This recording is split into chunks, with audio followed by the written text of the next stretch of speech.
it's not about winning. It's really just about, being out there. And yes, it's great to be fast and young and whatever, but it's also terrific to be healthy and active. And there's probably not a better sport than cross-country skiing for just fitness. Welcome to the Birch Legacies podcast. We are sharing stories celebrating the motivation, the perseverance, and the lifestyle choices necessary to reach the status of Birchlegger. That is, skiers who have completed 20 or more Birkies, Korteloppets, or a combination of both. We would love to hear from Birchleggers young and old who have a story to tell about what keeps them coming back year after year. Information about appearing on this podcast is in the podcast notes.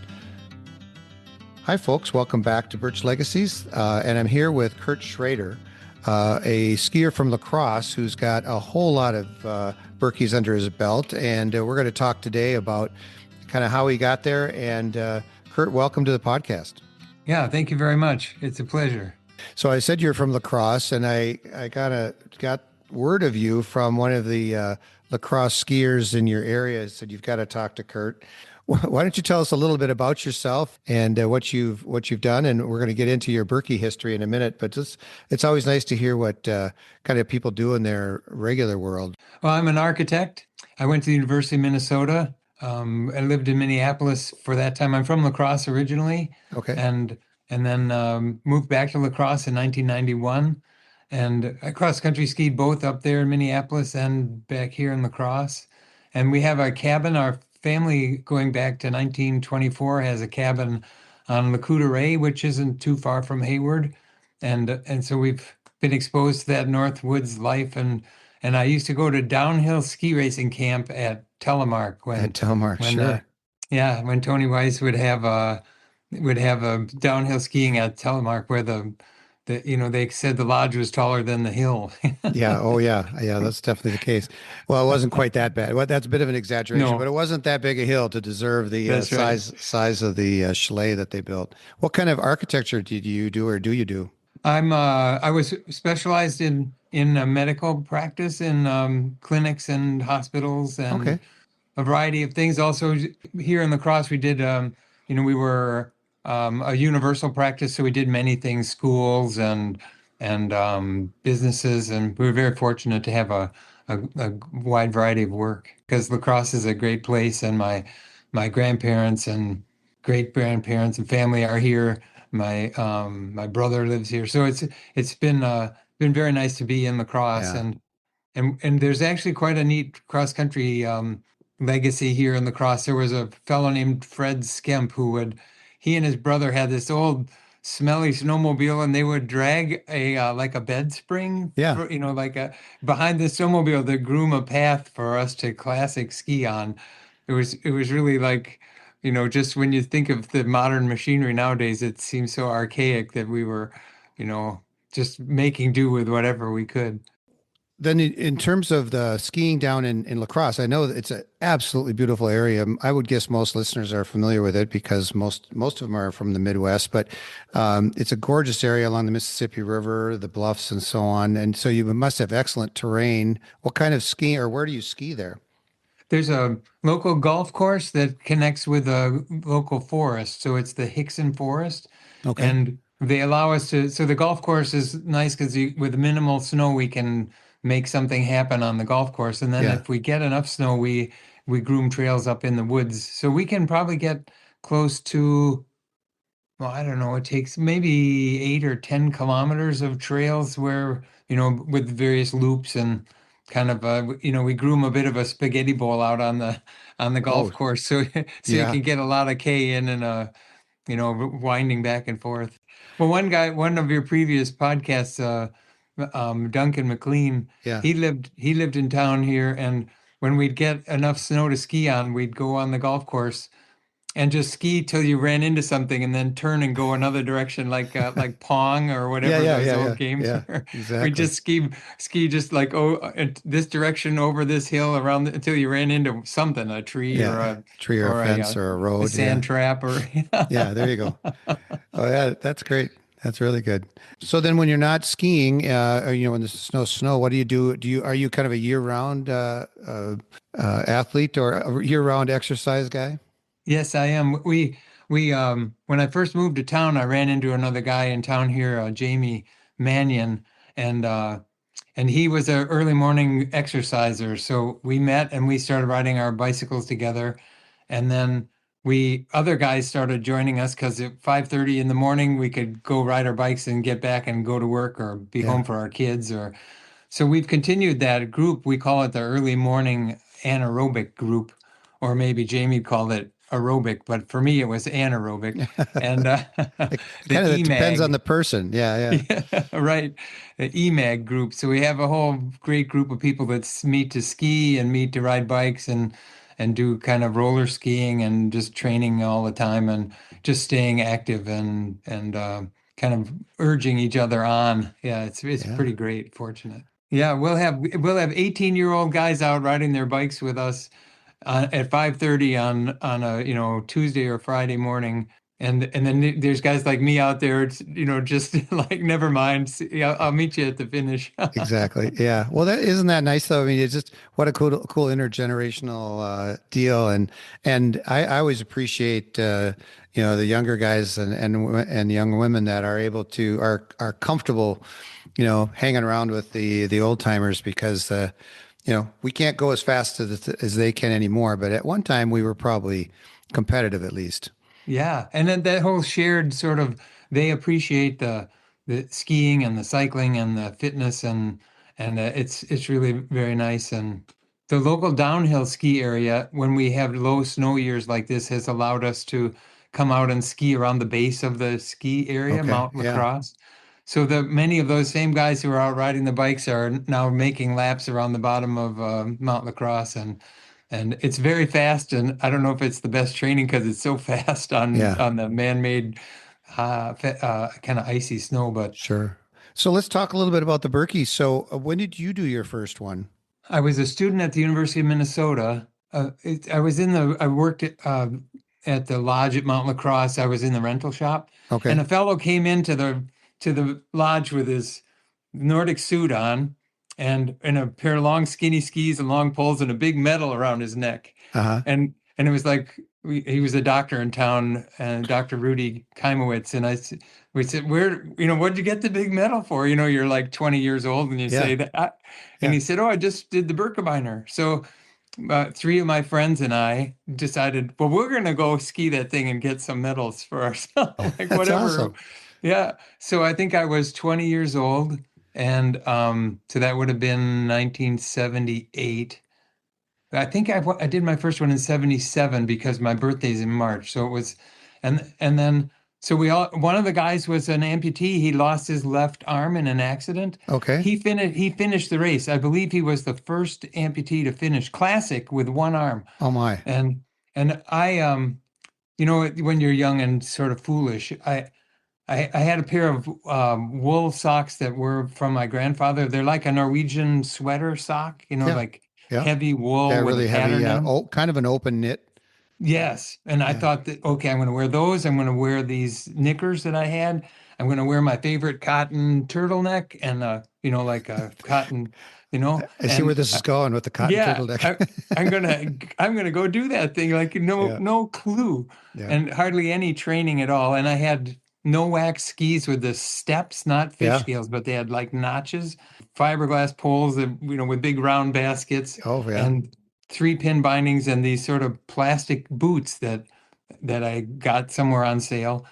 And so we all headed up to go do the race, and we lined up, in that great big massive starting line when Yeah. you just said, oh, self-seed. Oh yeah, I can Ex- finish this in, Yeah. Yeah. 4 hours. Yeah, nice try. So we lined up in there and you take off and you go up, there's a Stormwollen or one of those. Stormone. Yeah. Well, Yeah, up Stormone that. was the backside. The front Oh, side was like Valhalla or something. so we're up there down the other side, and I was just like completely gassed when I got to the top. And I was a sort of an asthmatic guy as a college. And so I skied on, thought, okay, I can do this. And then my feet started just killing me. And I got to the double O and I took off my boots to see what I could do. And the fronts of my socks, all the way back from my toes, blood.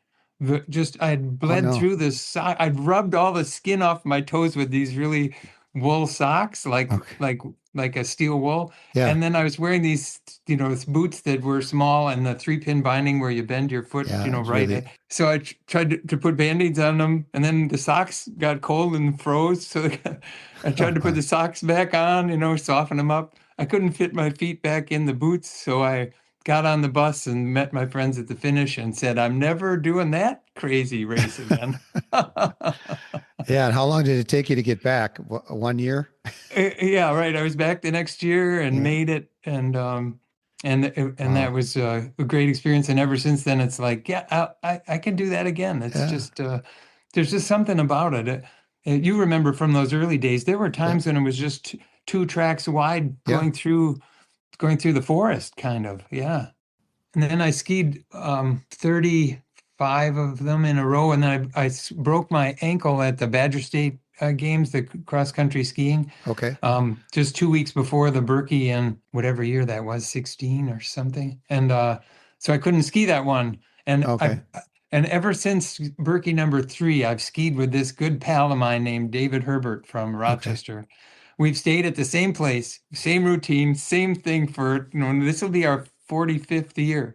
So so then he's got one more than I did, and he made the Spirit of 35 wave last year. Last year. And Okay. and so now I was awarded, or I made it to the 35 wave this year. Well, So he and that's I are fun. gonna line up there like we have for many, many years. Yeah.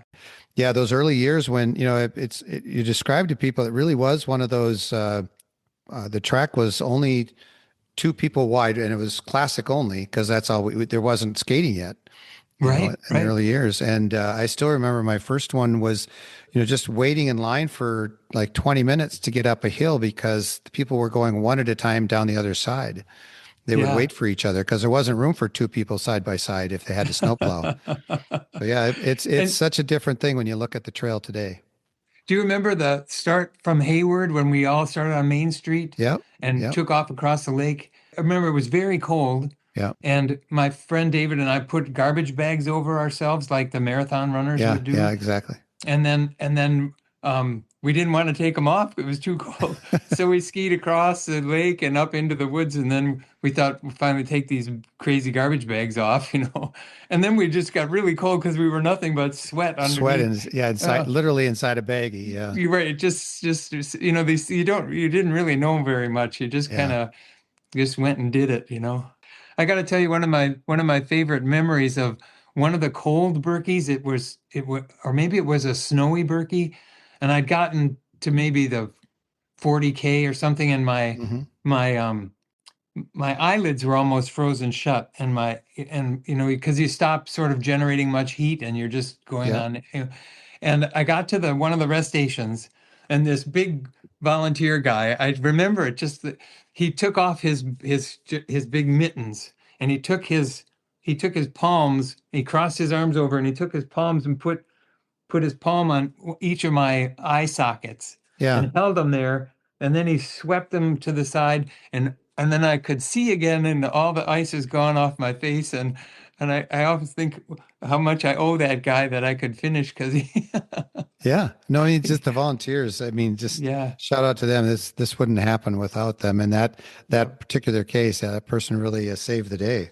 yeah, yeah. Mm. The volunteers are so great. They urge you Yeah. on, and they put up with our being all fussy about whether we're drinking this or that.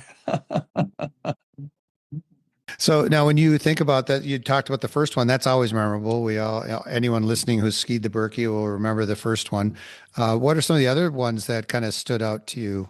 It was my fastest year. I think I finished in like 2:42 or two. It was one of those years where the Yeah. track was super fast, Right. and I'm a downhiller skier by growing up, and Yep. so wasn't the speed didn't worry me. Unfortunately, I never got in any big wrecks or anything, Yeah. and but my friend Dave was involved in a crash, and he went down on both hands like a Superman, and Yep. he cracked a bone in both of his thumbs, Ouch. falling with your poles on, and Yeah. still finished the race. And Oh, like we that's one of the memorable ones, my fastest one, and the one that that my friend got hurt in, but still finished. And at what um, point in the race did that happen? his was early on, I think he said. Okay. But I just remember when it was lightning fast, where you can coast down a hill and up over the next rise, Yeah. and then it's like yippee, this is the greatest.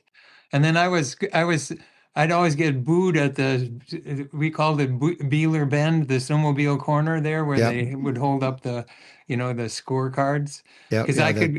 I could go through there in a tuck, in a downhill tuck, and they're like boo, boo. Yeah, because they're there for the crash. Right, they're there for Uh, the crashes. call them bubbleheads sometimes. Yeah.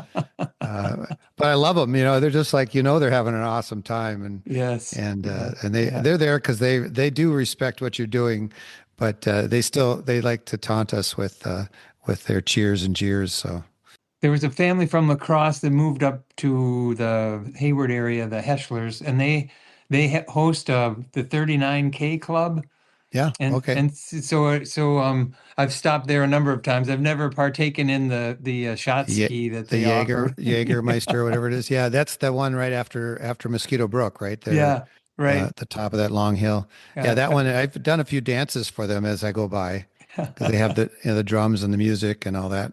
Yeah, so those are some of the things that any others that you wanted to talk or mention that you remember?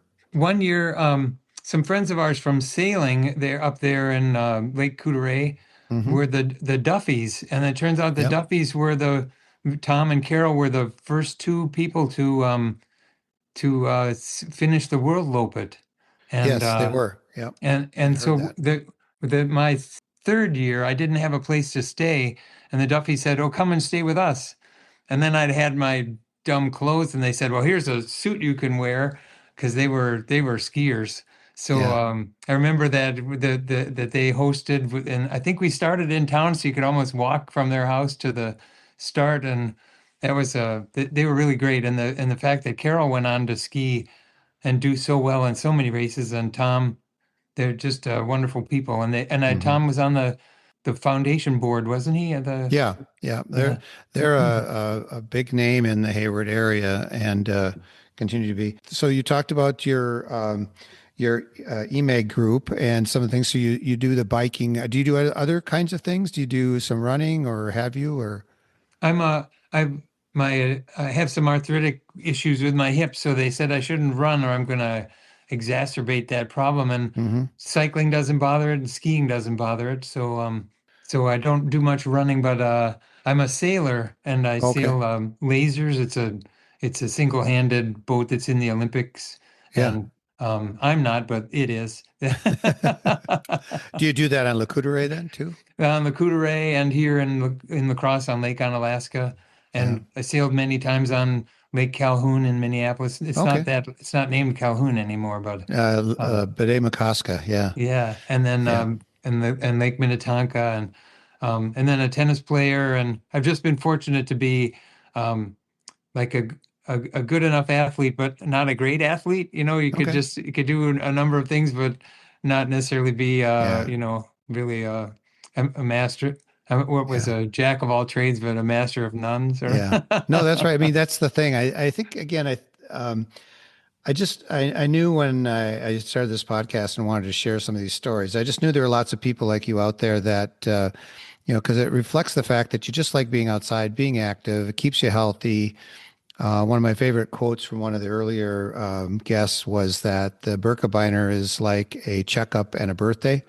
It's a way to kind of keep you motivated to show up to be doing things. And you can't just, at least at this age, you certainly can't just go show up and ski it. And so you have to do things year round and whatever, makes you happy, like whether it's sailing or bike riding or walking or playing pickleball or whatever it is, right? just do something, stay active and you'll be back around for the next one. Yeah. So then you mentioned you have a cabin. So how long ago, or like in those early years, you mentioned the Duffys. Did you ever end up sleeping on the gym floors or any of that kind of stuff? No, my first one, a friend of our cabin up there wasn't a year-round cabin. It was built Okay. in a log cabin built in 24. Okay. But a neighbor had built one and it was winterized.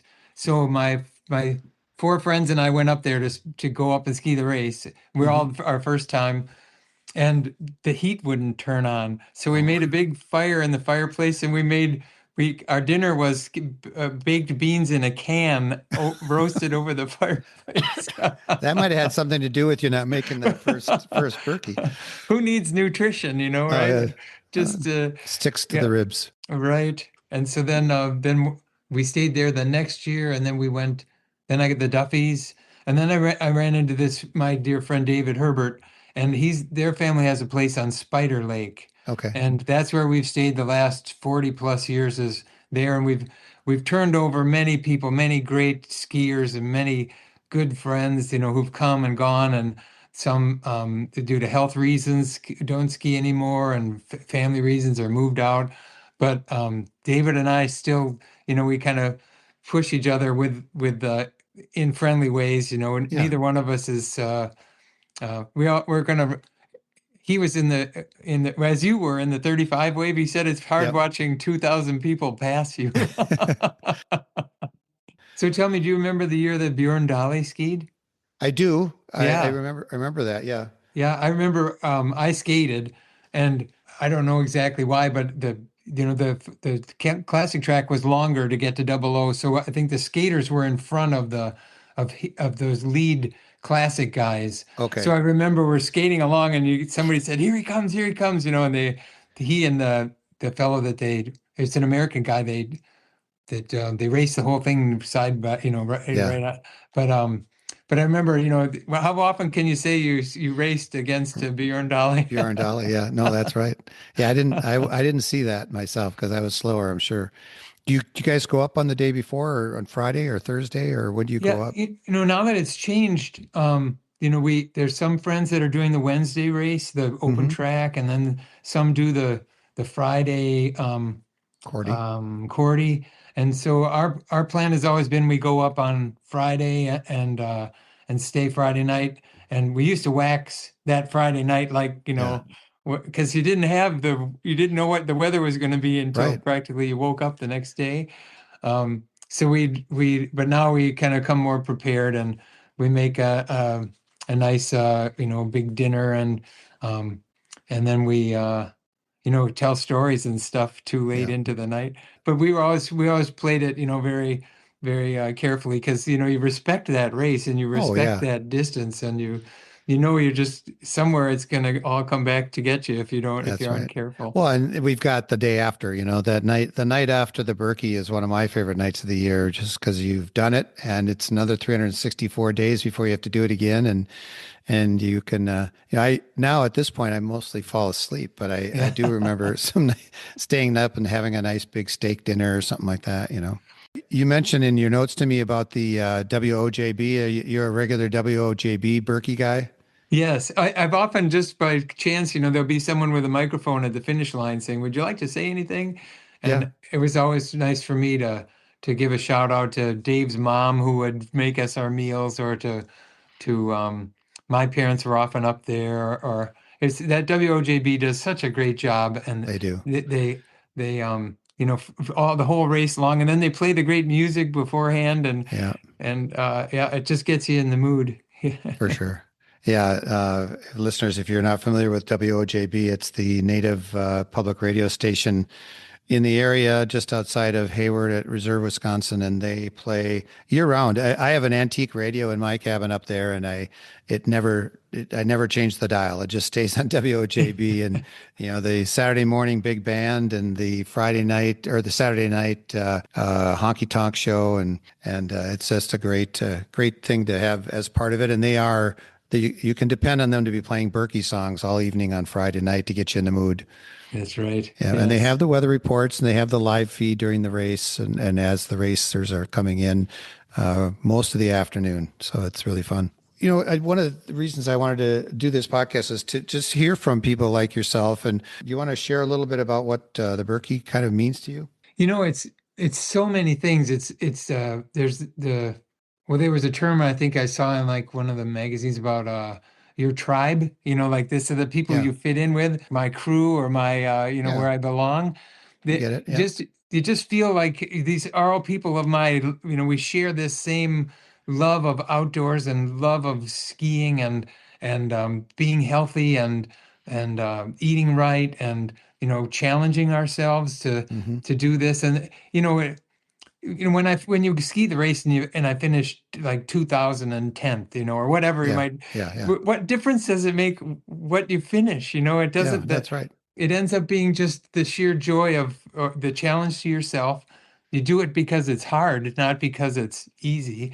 Yeah, And then just the people you meet along the way, and then the year round kind of saying, oh, I better stay in shape because the Birkie's coming up, even though it yeah, might be 6 months away or 9 yeah. months away. You can't mess up too bad. Yeah, yeah. So it just becomes a whole lifestyle, and I really think that Ben Pop has done just such a great job of making the lodge and the trails and the whole Berkey experience such a good one, and the idea of having the open track where people can just go, and for those who don't like the pressure and don't Yeah, like the kind of getting in the starting line with a whole bunch.